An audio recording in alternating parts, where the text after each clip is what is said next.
I'm Whitney. I'm 26. I'm a night shift nurse. The same morning I finished a 12-hour ER shift, my hands still smelling like latex gloves and hospital soap. My father changed every lock on the house I'd been paying him $1,200 a month to live in. Then he texted me, "Your room is Megan's now.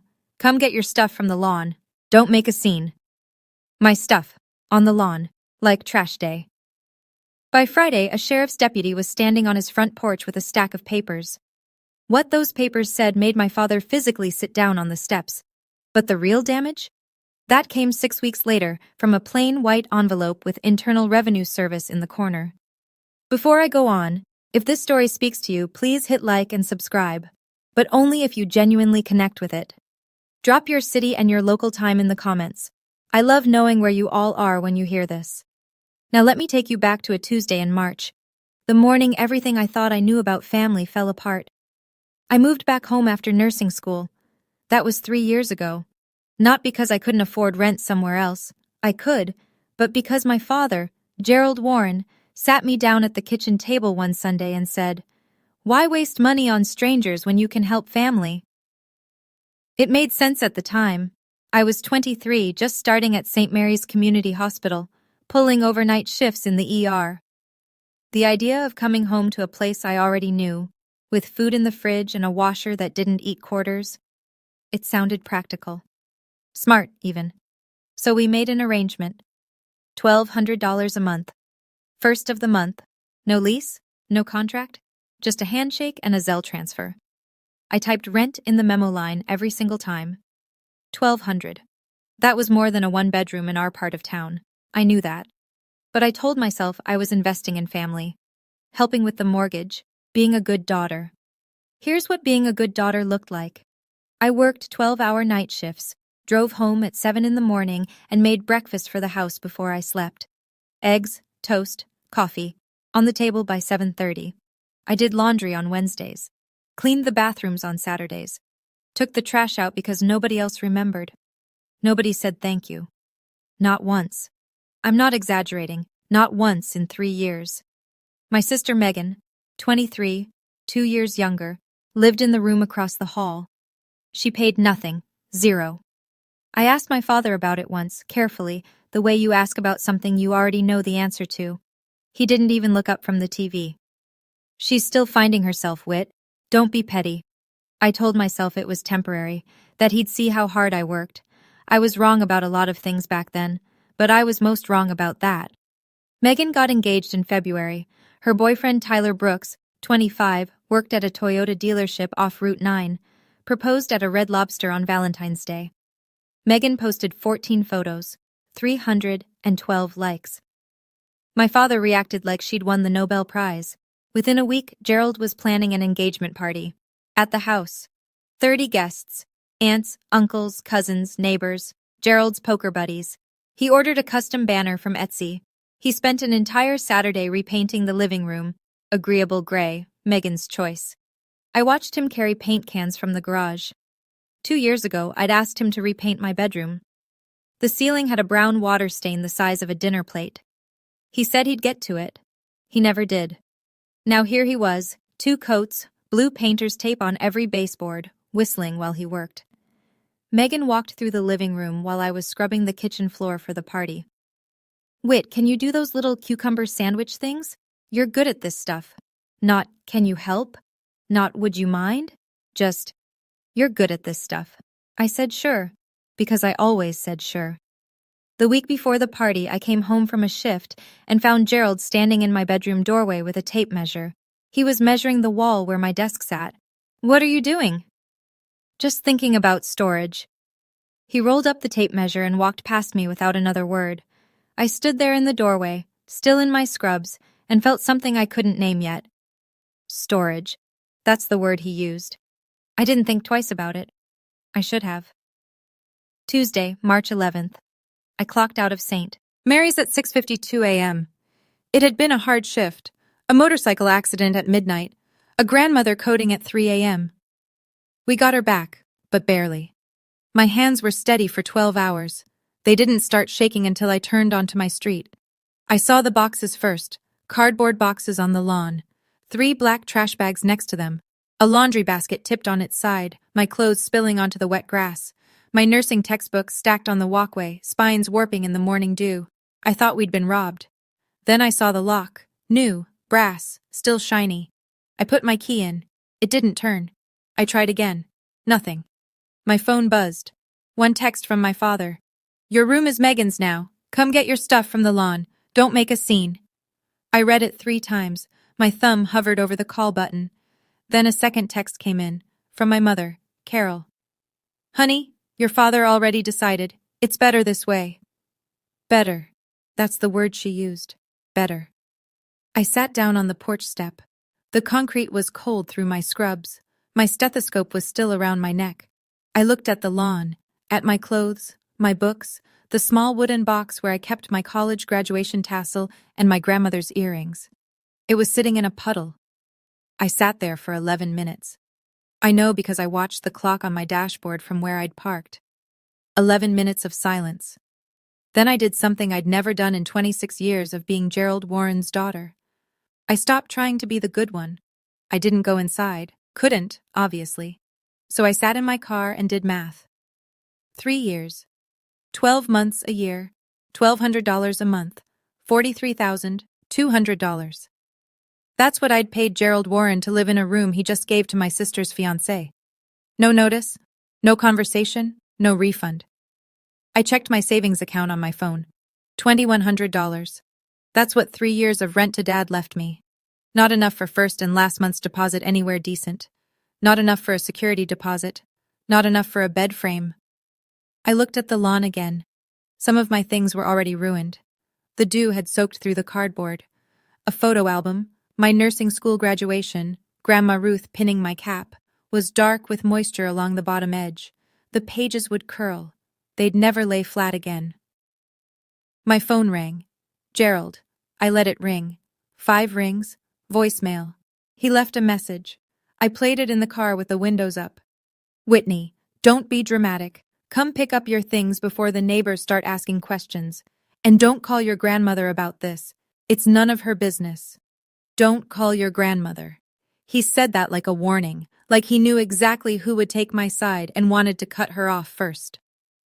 I turned off the engine, stared at the house I'd helped pay for, stared at the new brass lock catching the morning light like a middle finger. He planned it. He waited until I was gone, 12 hours overnight, guaranteed not to walk in, and he moved my life onto the lawn while I was putting IVs in strangers' arms. That changed something in me, quietly, permanently. I drove to the hospital, not because I had a shift, because it was the only place that felt safe. The break room on the 3rd floor has a couch that smells like burned coffee and vinyl. I sat there and cried. Not sobbing, just leaking. Tears running into my scrubs while I held a paper cup of water I never drank. Donna Castillo found me at 8:15. Donna's a charge nurse on the day shift, 34, Puerto Rican, built like a firecracker, married to a man who argues for a living. She took one look at me and closed the break room door. "Talk." I told her everything. The locks, the text, the lawn, the boxes. Donna didn't say, "I'm sorry." She didn't say, "That's terrible." She asked a question I didn't expect. "Did you pay him by Zelle or Venmo?" "Zelle. Every month." "What did you write in the memo?" "Rent." Donna pulled out her phone and called her husband Marco right there. She put it on speaker. Marco Castillo, real estate attorney, 7 years of practice, specializing in tenant disputes. He asked me 3 questions. Did I have a lease? No. How long had I been paying? 3 years. Did I have proof of payment? Yes. 36 Zelle transactions, every single one labeled rent. The line went quiet for a moment. "He just did an illegal lockout on a tenant at will," Marco said. "That's a violation in your state. Doesn't matter that it's family. Doesn't matter there's no paper lease." I stared at the phone. "What do I do?" "Screenshot every Zelle transaction tonight, every single one, and whatever you do, don't delete that text he sent you." Marco said one more thing before he hung up. "Has your father been reporting that rental income on his taxes?" I didn't know the answer, but I had a feeling he already did. I tried one more time, one last time, because I owed myself that, the knowledge that I'd asked before I acted. Tuesday night. I sat in Donna's guest room, charged my phone, and called Gerald. He picked up on the second ring. Dad, I need to talk about the room. Nothing to talk about. Decisions made. I've been paying you rent for 3 years. You were helping with the mortgage, that's not rent. You texted me rent's due by the 5th. Every month, Dad. Silence. 3 full seconds. I counted. Don't twist my words, Whitney. I need 30 days. That's all I'm asking. Your sister needs the room now. You're 26. Figure it out. Click. He hung up on me. Gerald Warren, the man who taught me to say please and thank you, who spanked me once for slamming a door because we don't disrespect this house, hung up on his daughter asking for 30 days' notice. I set the phone down on the nightstand. My hands were steady. I noticed that. 10 minutes later, my phone buzzed again. Not Gerald. Megan. Hey, Whit, can you come get the rest of your stuff tomorrow morning? Tyler's moving his desk in. Tyler's desk. In my room. The room with the water stain my father never painted over for me, but repainted in 48 hours for my sister. I didn't answer Megan. I opened my banking app instead. I scrolled through 3 years of Zelle transfers. 1,200, 1,200, 1,200. A rhythm as steady as a heartbeat. I took my first screenshot at 9:47 p.m. I didn't stop until I had all 36. Gerald didn't wait. By Wednesday morning, my phone was buzzing with texts from people I hadn't spoken to in months. Aunt Sandra, Gerald's younger sister, lives in Delaware. Opinions about everything. Texted at 7:15 a.m. Your dad says you're being difficult about moving out. Honey, Megan's getting married. Just be happy for her. Uncle Rick, Gerald's hunting buddy and brother-in-law, texted 20 minutes later. Gerald says you're demanding money from him? That's not like you, Whit. Demanding money. That's how he told it. I scrolled through the messages. 6 texts from 4 relatives in 2 hours. All variations of the same theme. Whitney is being selfish. Whitney is jealous of Megan. Whitney is making Gerald's life difficult. Nobody texted to ask me what happened. Not one of them called to hear my side. Gerald told his version, and the family passed it around like a casserole dish at Thanksgiving. Everyone took a serving. Nobody checked the ingredients. He wasn't just kicking me out. He was rewriting the story so that when I fought back, I'd already be the villain. I sat at Donna's kitchen table and stared at my phone. I could feel the old instinct, the fixer in me, the peacemaker, the girl who always smoothed things over. She wanted to call everyone and explain. She wanted to say, "That's not what happened. Let me tell you my side." I put the phone face down on the table. Then I picked it up again and opened my Zelle history. 36 transactions, $43,200. I saved every screenshot to a cloud backup. Every memo line that said rent, every date, every dollar. Gerald was building a narrative. I was building a file. Wednesday morning. I drove back to the house to get whatever was left. Gerald had moved the remaining boxes to the front walkway. Not the porch, not the garage, but the walkway. Right where anyone driving by could see them. One was already splitting at the bottom from the weight. Mrs. Patterson from across the street was outside watering her azaleas. She watched me pull up. She watched me pop the trunk. She didn't look away. Gerald came out the front door. He was smiling. Not at me. At the street. Performing. "She's just picking up the rest of her things," he called over to Mrs. Patterson, loud enough for the whole block. "Kids, you know. Can't stay forever." I didn't respond. I picked up the first box. Winter clothes, a crock pot, a picture frame with a crack down the glass, my graduation photo, the one with Grandma Ruth. "Dad, I need to check my room for anything left behind." "Room's already Megan's. Nothing of yours in there." I looked through the front window as I passed. My bedroom, the room I'd paid $43,000 for, had been repainted. New curtains, new bedspread. Tyler's desk was already against the far wall. 2 days. He'd converted my entire life into someone else's office in 2 days. Gerald turned back to Mrs. Patterson and shrugged, grinning. "Tough love. Tough love." He called it tough love. I loaded the last box into my trunk. I didn't slam it. I closed it gently, deliberately. I wanted him to think I was giving up. I wasn't. But I did save Mrs. Patterson's number from the neighborhood directory. She was standing right there. She saw the boxes on the lawn. She heard every word. Witnesses remember. That night, Marco Castillo spread a yellow legal pad across Donna's kitchen table and sat across from me like a mechanic showing you what's wrong under the hood. 3 moves, he said. Each one is separate, each one is legal, and each one is going to get his attention. He held up one finger. First, illegal lockout complaint. Your state requires a minimum 30-day written notice to terminate a tenancy at will. He gave you 0. That's a statutory violation. The court can award damages plus penalties. Second finger. Small claims court. You're owed $43,200 in rent paid without a lease or legal tenancy agreement. The state cap for small claims is $10,000, so we file there first. The rest can go to civil court later. Third finger. IRS Form 211. Whistleblower report. He received $43,000 in rental income over 3 years and, I'd bet my briefcase, reported none of it. That's unreported taxable income. I stared at the pad. 3 bullet points, 3 lines that could dismantle my father's entire sense of authority. The IRS won, I said quietly. That could destroy him. Marco didn't blink. He didn't hesitate when he threw your life on the lawn. Donna set a glass of water in front of me. You're not being cruel, Whitney. You're being accurate. I opened my laptop. The folder was already built. I'd been organizing it since Tuesday night. 36 Zelle screenshots, bank statements with matching dates. The text from Gerald. Rent's due by the 5th. The lockout text. Your room is Megan's now. A timeline of events, handwritten, dated. Marco looked through every file. When he finished, he closed the laptop and nodded. Print everything. 2 copies. We go to the notary Thursday morning. I called Grandma Ruth on Thursday afternoon. She picked up the way she always does, mid-sentence, like the conversation started before the phone rang. I already heard Gerald's version, sweetheart. Let me guess. You left because you're ungrateful and jealous of your sister. I almost laughed. Almost. That's not what happened, Grandma. I know it's not. I know my son-in-law. He tells people what makes him look good. Been doing it since the day he married your mother.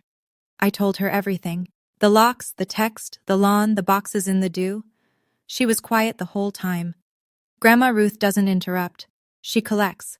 When I finished, she said something I didn't expect. He did the same thing to his brother, you know. I didn't know. Eddie. Gerald's younger brother. They inherited their mother's duplex together. 50-50 split. Gerald moved in, started making decisions without Eddie, and when Eddie disagreed, Gerald changed the locks on his half. Told the whole family Eddie abandoned the property. Eddie didn't fight it. Lost his share. Hasn't spoken to Gerald in 15 years. She let that sit. Don't do what Eddie did, honey. Eddie stayed quiet. Lost everything. My throat tightened. I'm not staying quiet. Good. Then she said something that hit harder than all of it. Your mother called me last night. She knows it's wrong, Whitney. She knows. She just won't say it out loud. My mother knew. She knew, and she let it happen. She watched Gerald change the locks and haul my things to the lawn, and she chose peace with him over justice for me. That was the part that hurt more than the locks, more than the text, more than the dew on my graduation photos. My mother's silence. Megan's engagement party was Saturday night. 30 guests. The house lit up like a magazine spread, string lights on the porch, a welcome sign with Tyler and Megan in gold calligraphy, cars lining both sides of the street. I wasn't invited. I found out because Aunt Sandra accidentally included me on a group text with the address and time. She deleted it 30 seconds later, but I saw it. I didn't go. I didn't drive by. I sat in Donna's guest room and watched the clock. At 8:47 p.m., my phone lit up. Instagram notification. My cousin Jamie, 19, Sandra's youngest, posted a story from inside the party. I tapped it. There was Gerald standing in the living room holding a champagne flute giving a toast. The camera was shaky, the audio tinny, but I heard every word. Family is everything, he said, smiling. We take care of each other in this house. 30 people raised their glasses. Behind him, through the open door of what used to be my room, I could see the new curtains, Tyler's desk, a framed photo of Megan and Tyler on the wall where my nursing school diploma used to hang. Gerald lifted his glass higher. Megan, sweetheart, you deserve the world. This house will always be your home. This house will always be your home. He'd never said that to me. In 26 years. in $43,200, not once.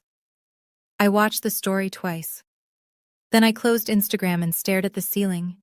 Somewhere across town, in a house I'd helped pay for, my father was toasting to family. In a room he stole from me. In front of 30 people who didn't know, or didn't care, that his older daughter was sitting alone in a borrowed bed. He toasted to family. In the room he took from me. Jamie called me Sunday morning. She sounded uncomfortable, like someone carrying a plate they know they're about to drop. I need to tell you something, Whit, about what what Uncle Gerald said at the party. Tell me. He stood up during the toast and told everyone you moved out because you wanted independence. Said you didn't even bother to congratulate your sister. His exact words. I closed my eyes. Aunt Sandra backed him up. She said, "Some children only think about themselves." And Uncle Rick just nodded like it was a fact.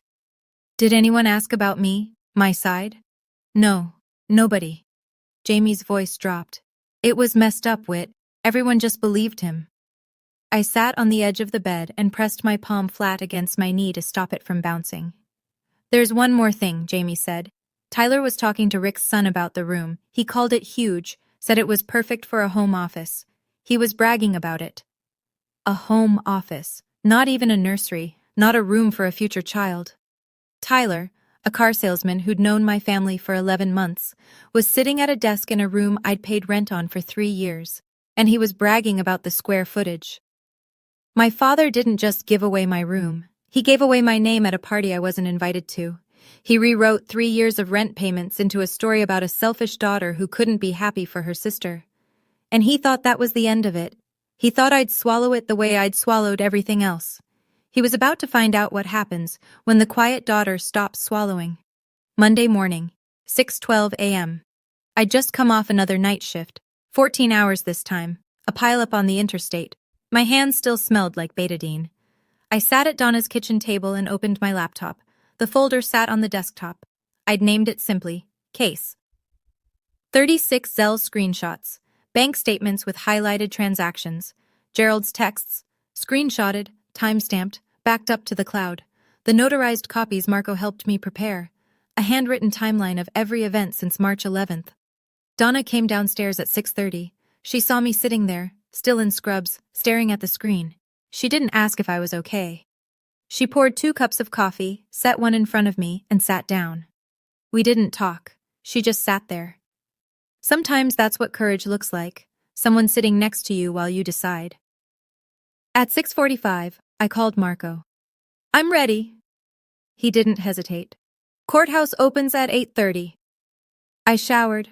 I put on clean scrubs, the only professional clothes I had that weren't wrinkled in a garbage bag. I dried my hair. I looked at myself in the mirror. I didn't want revenge. I wanted what I was owed. There's a difference. Revenge is loud. Revenge is a phone call at midnight, a scene at a party, a post on Facebook.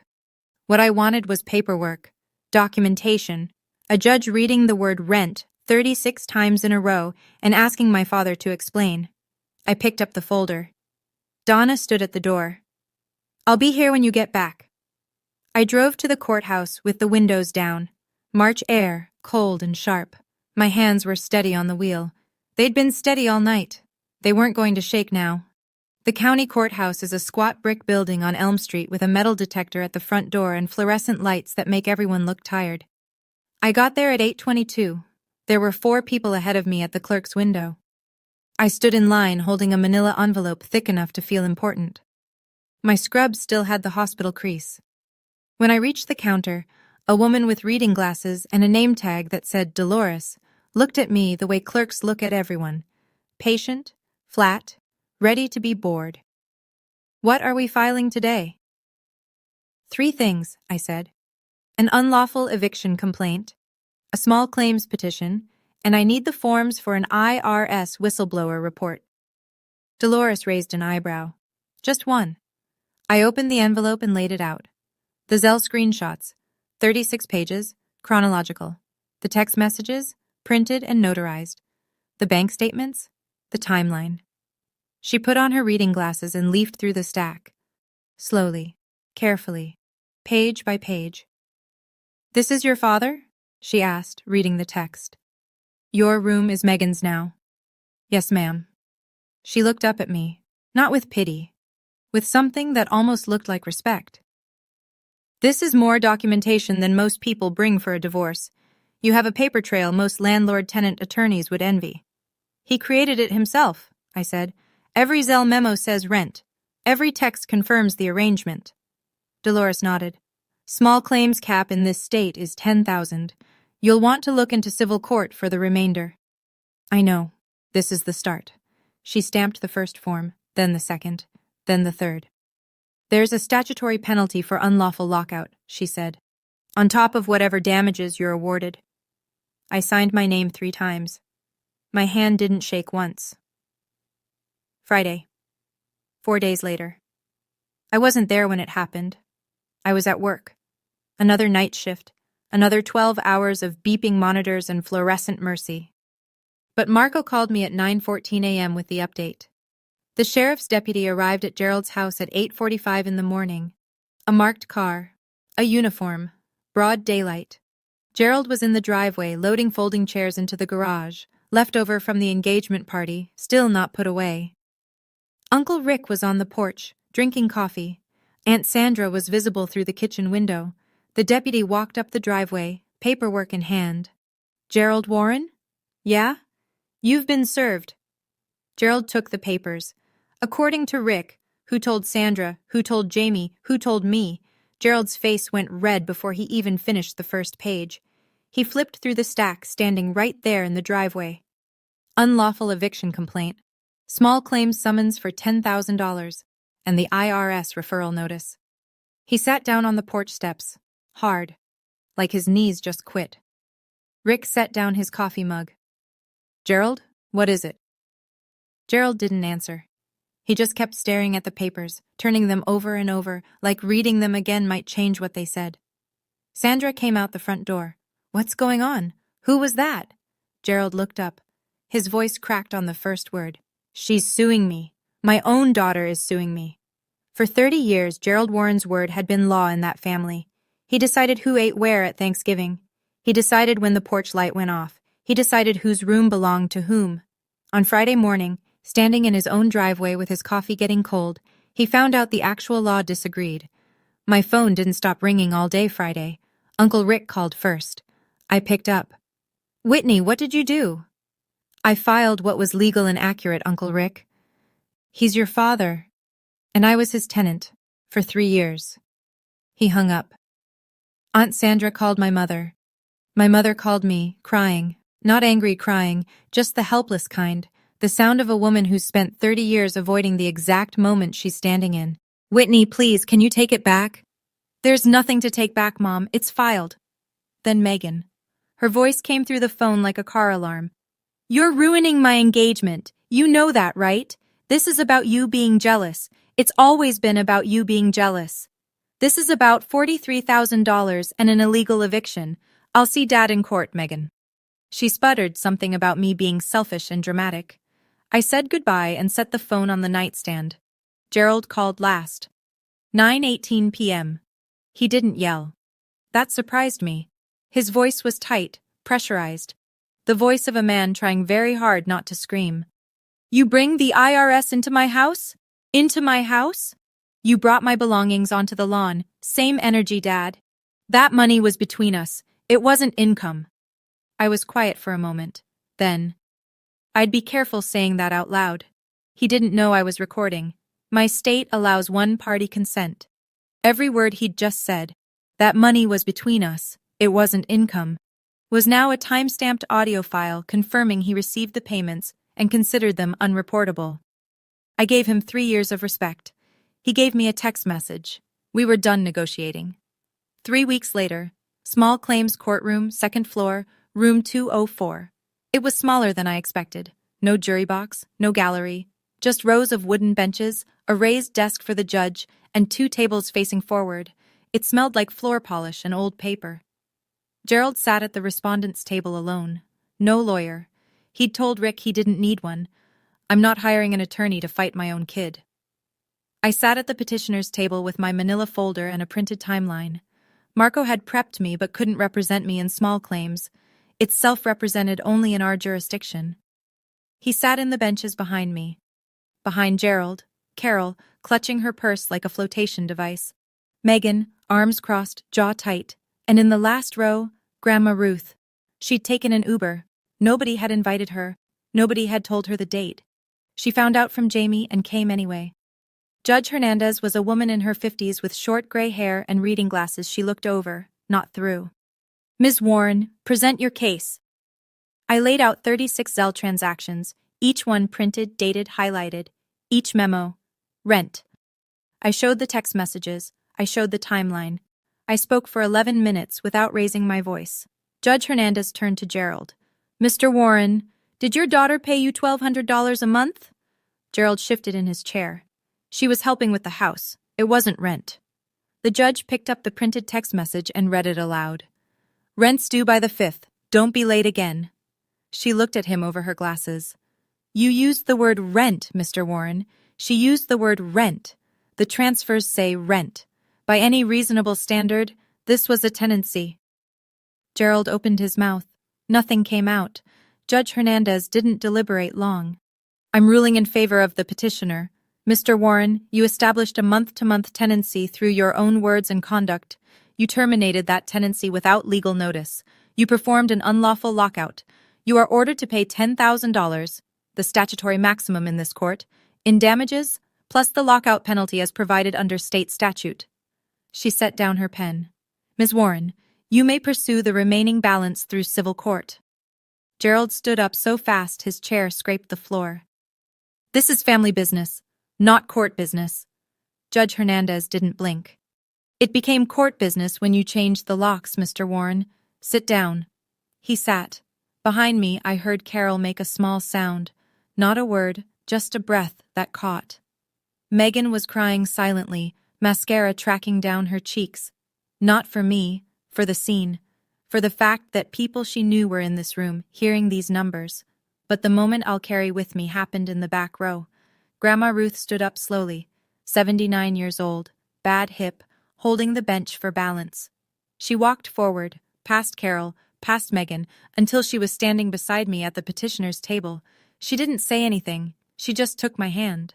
Her fingers were cool and steady. Then she turned around and looked at Carol. I raised you better than this, Carol. You watched it happen. My mother's face crumbled. She looked down at her lap. She didn't argue. She didn't defend herself. She just sat there, holding her purse, shrinking. Megan stared at the wall. Gerald stared at the floor. Grandma Ruth squeezed my hand. Her voice was low, just for me. Your grandfather would be proud of you, Whitney. That's when I cried. The courtroom was one kind of reckoning. The IRS was another. 6 weeks after the hearing, Gerald opened his mailbox and found a plain white envelope. No logo on the outside. Just a return address in Austin, Texas, and the words, Internal Revenue Service, printed in small, unassuming type. He told Carol it was probably a mistake. It wasn't. The IRS opened an audit on 3 years of Gerald's tax returns. $43,200 in unreported rental income. Not declared, not filed, not mentioned on a single 1040 he'd submitted. Marco explained the math to me over the phone, clinically, the way a doctor reads lab results. Unpaid federal tax on the unreported income, approximately $11,000. Penalties for failure to report, another $4,000 to $6,000. Interest accrued over 3 years, roughly $2,000 more. Total estimated liability, somewhere between $17,000 and $22,000. And that was just the IRS. Gerald still owed the $10,000 from small claims. And I hadn't filed the civil court case yet. He had to hire a CPA, a certified public accountant, to represent him in the audit. That alone cost $4,000. Gerald Warren, the man who wouldn't spend $40 on a can of paint for my ceiling, was now writing checks to accountants and watching his savings account bleed. Jamie told me Gerald tried to borrow money from Uncle Rick. Rick said no. I've got my own bills, Gerald. The man who told me to figure it out was now the one who couldn't. I didn't celebrate. I didn't post about it. I didn't even tell Donna right away. I sat in my car after Marco's call and watched the parking lot for a while. It didn't feel good. but it felt right. Word travels fast in families. It travels faster in neighborhoods. Cousin Jamie, God bless that kid, didn't name names on Facebook, but she didn't have to. Her post read, "Some people learn that my house, my rules doesn't work when the law has different rules."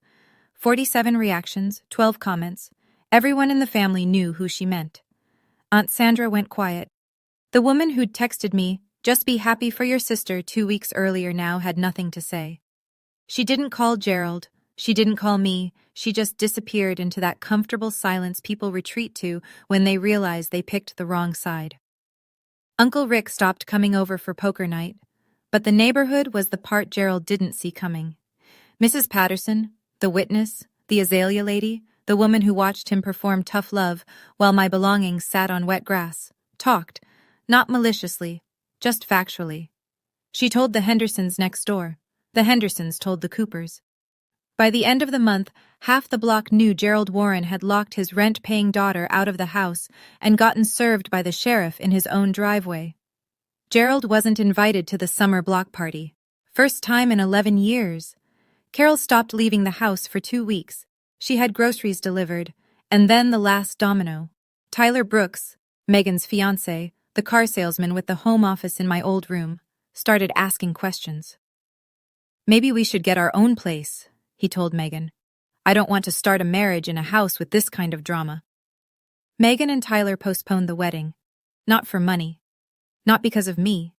Because Tyler didn't want to begin his life in a house that had become a courtroom exhibit. Megan blamed Gerald. My mother called on a Thursday. Her voice sounded 10 years older. "Can we talk? Just us, please." We met at a coffee shop off Route 6. Neutral ground. Public enough that neither of us could fall apart too badly. She was already sitting in a booth when I arrived, holding a mug she wasn't drinking from. "Your father is struggling," she said. "The IRS thing is eating him alive." I wrapped my hands around my own mug. "He threw my life on the lawn, Mom, while I was saving lives at the hospital. He thought you'd understand. He thought I'd be quiet. There's a difference." Carol stared into her coffee. Her eyes were red, but the tears had already happened. Probably in the car, probably alone. She looked like a woman who'd spent 30 years building a house on someone else's foundation and just felt the first crack. "I should have said something," she said. "I was afraid of him." "I know you were. I'm not saying that to make an excuse. I'm just telling you what's true." "I believe you, Mom, but you still let it happen," she cried. Quietly, the way people cry in coffee shops, tucked in, contained, embarrassed. I didn't reach across the table, not because I was punishing her, because comfort from me right now would have let her off the hook, and she needed to sit in it. "I love you," I said. "I do. But I can't come back to a house where my worth is measured by how much I give up." She wiped her eyes with a paper napkin. "When did you get so strong?" "I'm not strong, Mom. I'm just done paying the price for being easy to ignore." She looked at me like she was seeing me for the first time. Maybe she was. 3 months later. I signed a lease, a real one, with my name printed on every page, for a 1-bedroom apartment 6 blocks from St. Mary's. Ground floor, 12 minutes to work, rent, $890 a month, less than what I paid my father. The small claims check, $10,000, cleared the same week. I used it for first and last month's rent, a security deposit, a mattress, and a second-hand kitchen table. The rest went into savings, my savings, in my name, under my control. Donna helped me move in. She showed up with her minivan, 3 laundry baskets of donated kitchenware, and a 6-pack of ginger ale because champagne is for closers and you're not done yet. I set up the bedroom first, hung the curtains Donna found at Goodwill, arranged my nursing books on a shelf that didn't belong to anyone else. Saturday afternoon, there was a knock. I opened the door and found Grandma Ruth standing in the hallway, holding a lamp. It was brass, old with a green glass shade. The cord had been rewired, probably twice. "This was mine when I first lived on my own," she said. 1967. "I want you to have it." I plugged it in that night. It cast a warm amber circle on the kitchen table, the kind of light that makes even a small room feel like home. That evening, I sat at my table, in my apartment, behind my lock, and ate dinner alone. Leftover soup and toast, nothing special. But the quiet was different here. It wasn't the quiet of being overlooked. It wasn't the quiet of keeping the peace. It was the quiet of ownership. $1,200 a month used to go to a man who didn't see me. Now it pays for a place that's mine. Gerald called on a Sunday night, 7:14 p.m. I almost didn't pick up. Not out of anger. I was past that. More like the way you hesitate before opening a door you've already decided to walk through. I answered. Whitney. His voice was different. Not soft. Gerald Warren doesn't do soft. But the edges were filed down. The command was gone. Hi, Dad. I didn't think you'd go this far. I didn't think you'd throw my things on the lawn. He exhaled. A long one. The kind of breath that carries something heavy out. I was trying to do right by your sister. By doing wrong by me. Silence. 5 seconds. 6. I let it sit. I didn't fill it. The IRS wants $22,000, he said finally. He said it the way someone says they have a diagnosis. Flat, factual, still in shock. I'm sorry to hear that, Dad. I really am. Are you? Yes. I don't want you to suffer. I never wanted that. More silence. I heard the TV in the background. ESPN, a basketball game, the soundtrack of every evening I ever spent in that house. I hope you figure it out, I said. I mean that. But I'm not coming back. He didn't say, I love you. He didn't say, I'm sorry. He didn't say, you'll regret this. He just breathed on the other end of the line. All right, he said. And hung up. It was the most honest word he'd spoken to me in years. Not an apology, not a surrender, just, all right. An acknowledgement that the ground had shifted, and he couldn't shift it back. I set the phone down and looked at Ruth's lamp glowing on the table. For the first time in months, I didn't feel angry. I didn't feel sad. I just felt finished. People ask me if I regret it. I do. I regret the 3 years I spent believing that silence would be rewarded. I regret every morning I made breakfast for a house that treated my labor like air. Present, necessary, invisible. I regret the $43,000, sure. But more than the money, I regret the version of myself who thought if I just tried harder, gave more, complained less, my father would finally look at me the way he looked at Megan. That version of me is gone. I let her go on a Tuesday morning in March, sitting on a cold porch step in scrubs that smelled like a 14-hour shift. My father isn't a monster. I want to be clear about that. He's a man who confused love with control and gratitude with obedience. He built a family where his word was final, and when someone challenged it, legally, calmly, with 36 receipts, his whole kingdom shook. I hope he learns the difference. But teaching him isn't my job anymore. If you're listening to this in a house where your kindness is being used as currency, where your silence is someone else's comfort, I want you to hear me say something nobody said to me. Keep your receipts, know your rights. And remember that setting a boundary with your family isn't betrayal. It's the first thing you build when you finally decide to build for yourself. I'm sitting at my kitchen table right now. Grandma Ruth's lamp is on. The apartment is quiet. The lock on the door is mine. The locks are mine now. If you were in my shoes, would you have filed those papers? Or tried to keep the peace? Drop a com for courthouse or a mom for peace. And if someone you know needs to hear this story, share it with them. More stories like this one are waiting for you in the description below. I'll see you in the next one.